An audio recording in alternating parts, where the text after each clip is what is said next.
सर्वांच्या पाठातील आणि सुलभ आणि सोपा अभंग आहे. चिंतनासाठी नवीन अभंग निवडलेला आहे. जसं सद्गुरु माऊली बुद्धी देतील तशा प्रकारे बोलण्याचा प्रयत्न करणार आहे.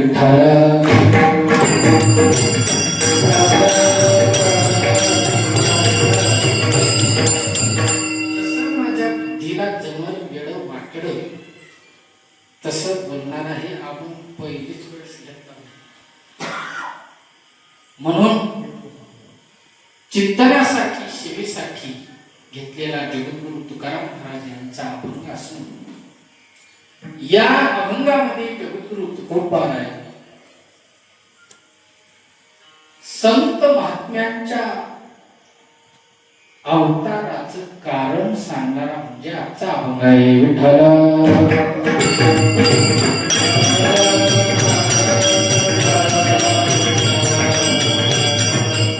या अभंगामध्ये जगद्गुरु तुकाराम महाराज संत महात्म्यांच्या अवताराचं कारण सांगतात.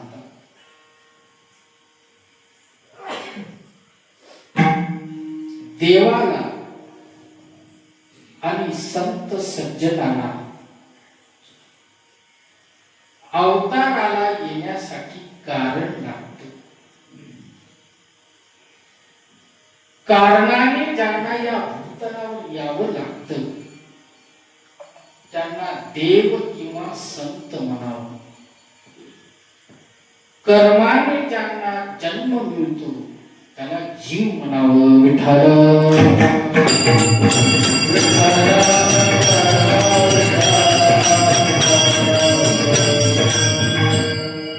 कर्माने ज्यांना जन्म मिळतो त्याला जीव म्हणावं.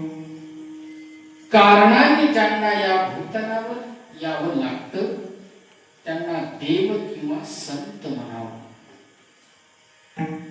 आता आपण जन्माला जे आलो ते काही कारण घेऊन आलो का कर्माने जन्माला आलो?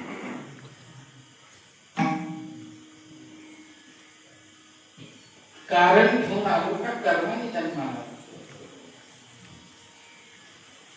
आपल्याला जन्म मिळाला का आपण जन्म घेतलेला? जन्म आपल्याला मिळालेला आहे. जन्म आपण स्व इच्छेने घेतलेला नाही. आपण कोणत्या कारणाने या भूतलावर जन्माला आलेले नाही. कारण कर्माने ज्याला जन्म मिळतो त्याला जीव म्हणतात. जीवाचा जन्म हे कर्माच्या अधीन आहे. ज्या जीवाचे जसे कर्म असतील त्या जीवाला ईश्वर हा जन्म देतो. विठ्ठल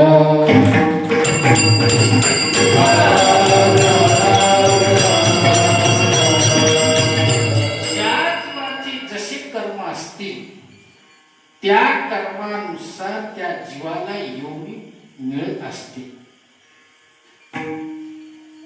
मागील कर्म जसे आपले असतील मागील कर्म फल भोगता भोगता भोगता जर आपले कर्म जर शिल्लक राहिले असतील तर पुन्हा ते कर्म फल भोगण्याकरिता ईश्वर हा त्या जीवाला पुन्हा जन्म देतो. कारण कर्म वाचून जन्म मिळत नाही. अधिक पाप असे न्यून्य पुण्य असे तर त्याला पश्वादिक योनीमध्ये जन्म मिळतो. कारण अधिक पाप असेल आणि कमी पुण्य असेल त्याला पश्वादिक योनीमध्ये जन्म मिळतो.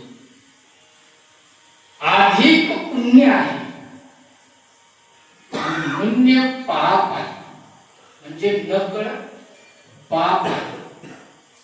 अधिक पुण्य नकळत पाप असेल तर त्याला उत्तम लोकांमध्ये दिव्य देह मिळतो.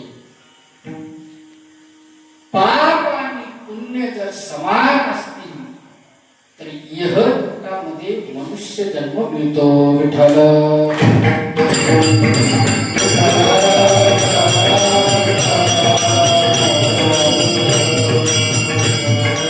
पाप पुण्य समान असल्याशिवाय तुम्हाला मला इह लोकांमध्ये मनुष्य योनीमध्ये जन्म मिळत नाही. म्हणून ज्या जीवाची जसे कर्म असतील त्या कर्मानुसार ईश्वर हा त्या जीवाला जन्म देत असतो. आगा कर्मी जै उरावी तीही सुखदुःखी फळावी भोगावया यावे तिहाय का. मागील कर्म फल भोगण्याकरिता तुम्हाला मला जन्म मिळतो. आता ते कोणत्याही योनीमध्ये जन्म मिळो, पशु योनीमध्ये मिळो, पक्षामध्ये मिळो, ना उत्तम लोकांमध्ये मिळो, ना मनुष्य जन्मामध्ये मनुष्य योनीमध्ये मिळो, कर्म फल भोगण्याकरिता आपल्याला भगवान परमात्मा जन्म देतो. कारण कर्म फल जोपर्यंत संपत नाही तोपर्यंत आपले जन्म टळत नाही. विठ्ठला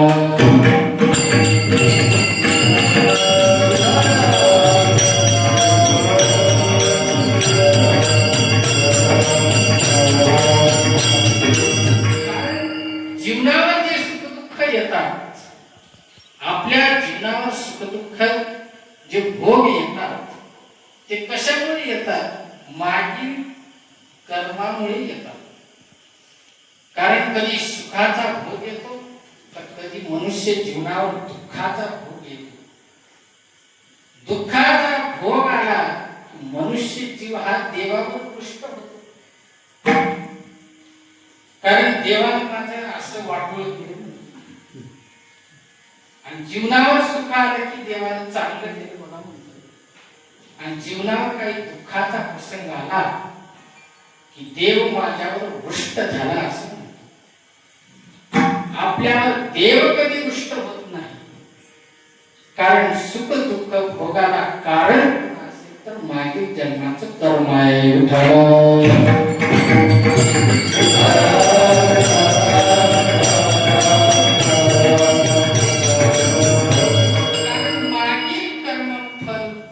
असल्याशिवाय तुम्हाला मला सुख दुःखाचा भोग येत नाही. भोगतो ना घडे संचिता वाचुनी भोगतो